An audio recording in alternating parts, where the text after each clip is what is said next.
anyways, I just thought that Sif was our main system, and like, how come we haven't been putting up Sif content on the channel? So yeah, Raymun Fossaway, love the guy, love the show. I have yet to watch the fourth episode onwards.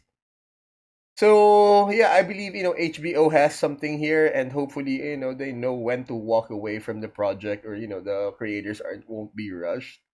Because one of the reasons why Sif Simon Sif is my main system is because I read the books.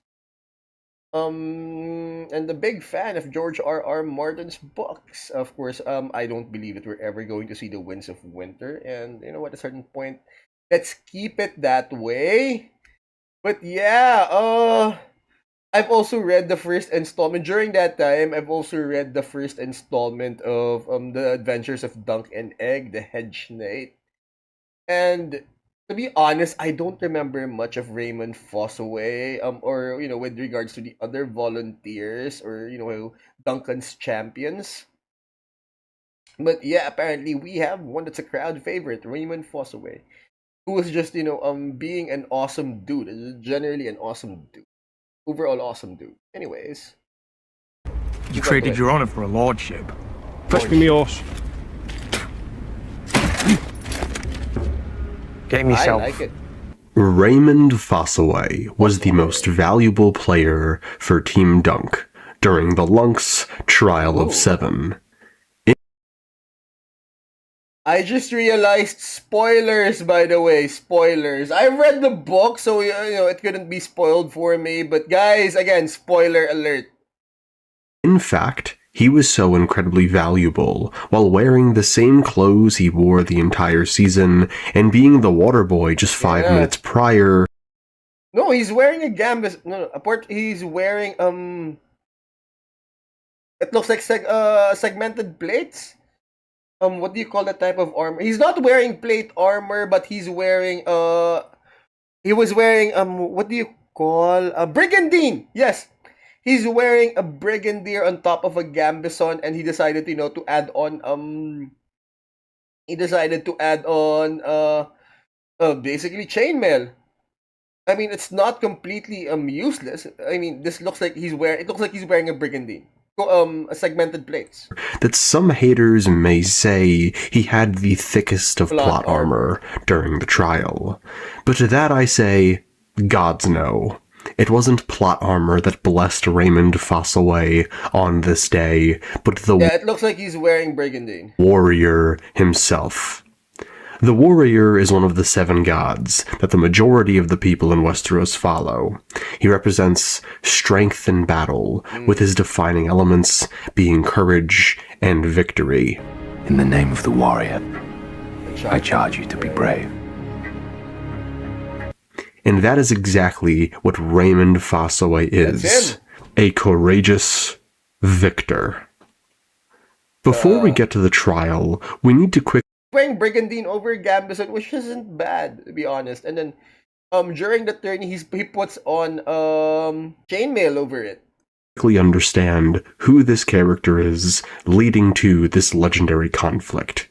We meet Raymun Fossaway in episode 1, and we find him getting his ass beat by his older cousin, Sir Stevron. We see him get kicked through a fence and backhanded, but it's worth noting that even after being knocked through the fence, he continues to fight. Even in his opening scene, there seems to be a little more to Raymun than meets the eye. We find out that Raymun is a squire, and that he is not ripe yet. But while his cousin Sir Stevron treats Dunk like dirt, Raymun takes a liking to Dunk, and becomes his first true friend here at Ashford. Later on in the episode, he brings him to eat in the Laughing Storm's tent, before disappearing off screen randomly.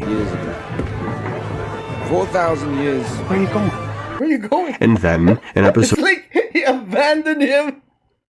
It's like he got abandoned at a party. You ever been into a party where you don't know anyone and your friend that brought you there just sort of flakes on you or leaves you alone?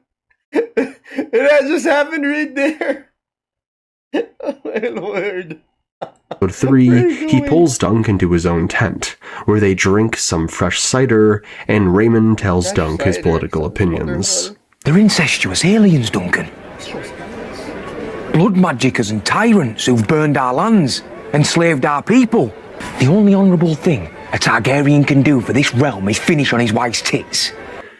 Yeah, we can tell that he's had a few shots, or he's had a few cups of those ciders. He's being all political. So at this point, like a political uncle getting political during a family gathering. Raymun Fossaway has only been friends with Dunk for 2 days, and yet, when Dunk is locked up for striking Arion, Raymun takes it upon himself Take to care of sit the in the horses. rain with Sweetfoot, Chestnut, and Thunder, to take care of them till Dunk gets back.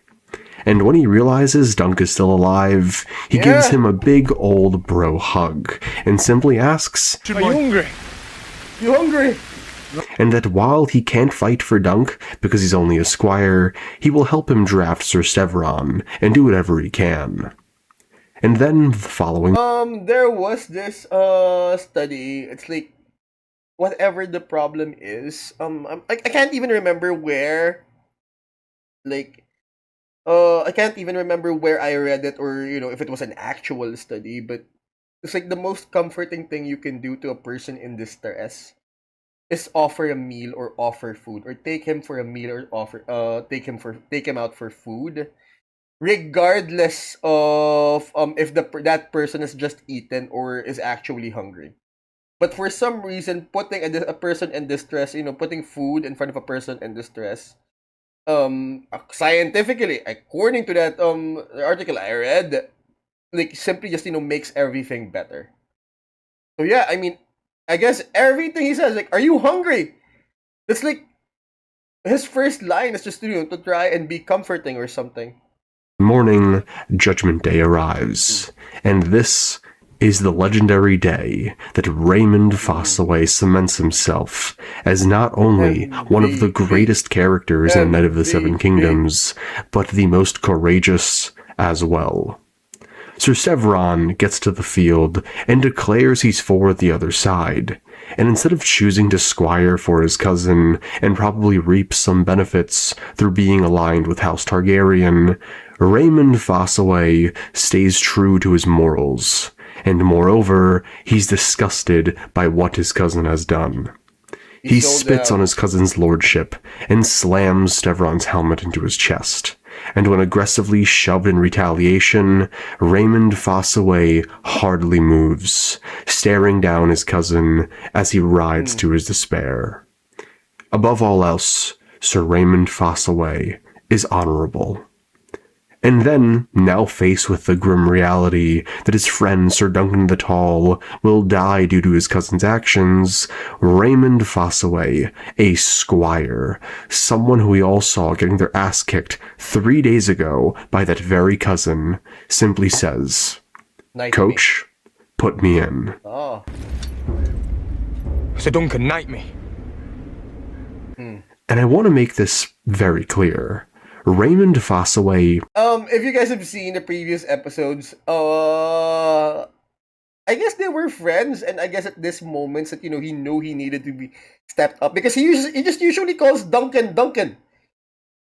They're friends, and the show, the creators, the producers have made a good way of saying that they were instant friends, and when they're alone, when they're together, or when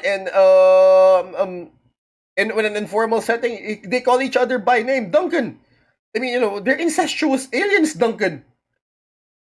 But now, when it matters, he calls him Sir Duncan, because they know what's at stake. They know what's about to happen. is not ready.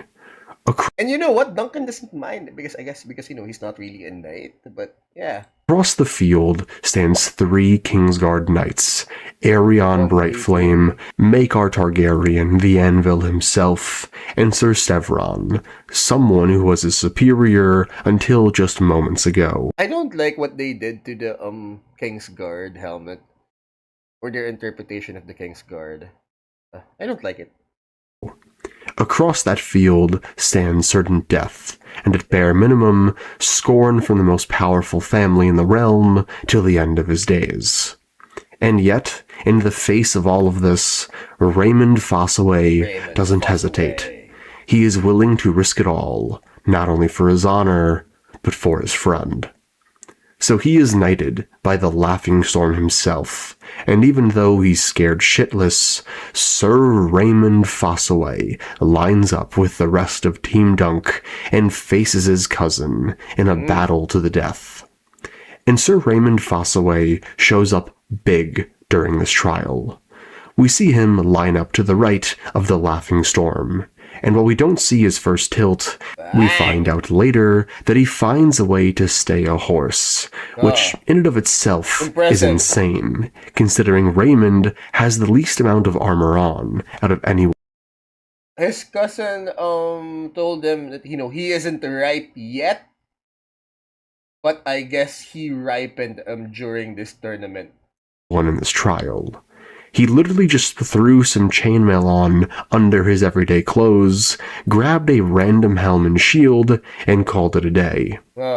As the trial progresses, Dunk finds himself in a bad situation.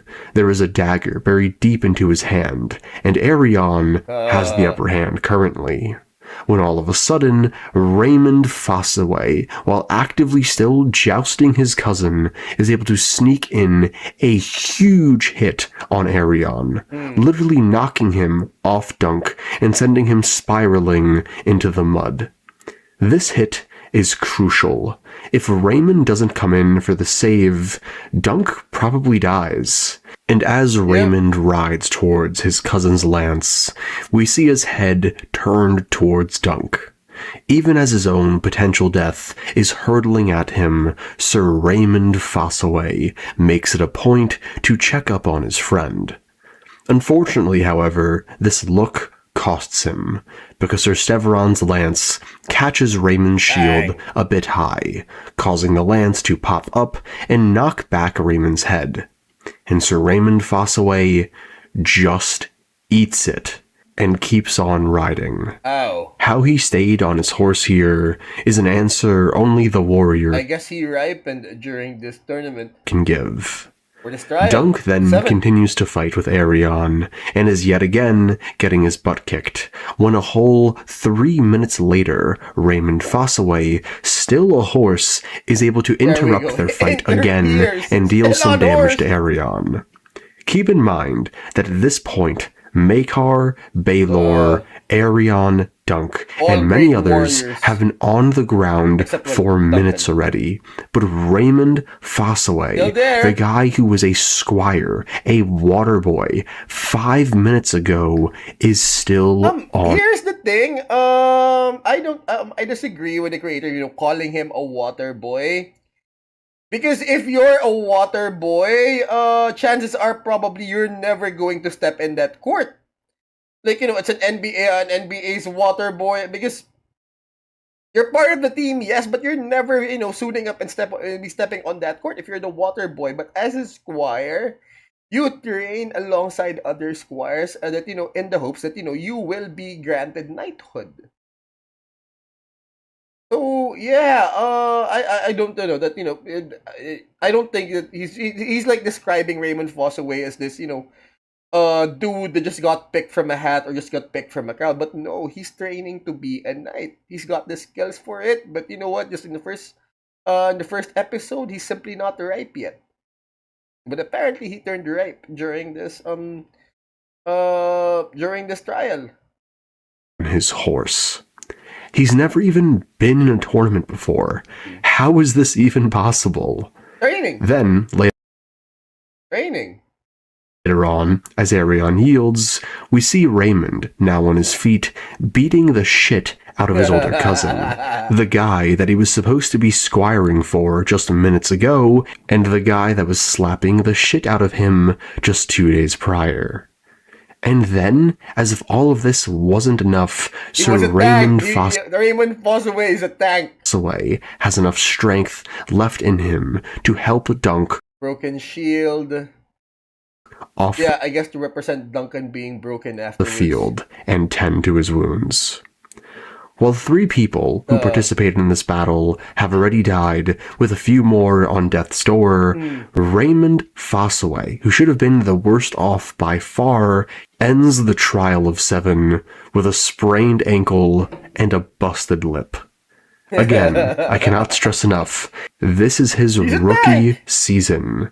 The guy was a water boy just moments prior to the trial, and ended up being the most crucial member to Dunk's success. Because water boy means you're never gonna step on that court. You'll never be expected to put on the uniform. He fills in a slot when Dunk is 2 men short. All these technicals. Yes, there we go. He saves Dunk's life 3 times, twice in the battle and once after by tending to him. He flat out beats his cousin, a man that just 3 days ago was slapping him silly, and somehow at the end of the trial, he still has it in him to carry Sir Duncan's heavy ass off the field and to safety. So yeah, I think it's safe to say that Sir Raymun Fossaway was blessed by the warrior during this trial of 7. And without a shadow of a doubt, he was the Rookie of the Year in 209 AC. Were you talking to your horses? Yeah. That's fucking mad. Again, you guys, like it if you do, subscribe. Emperor knows we need it. Bye!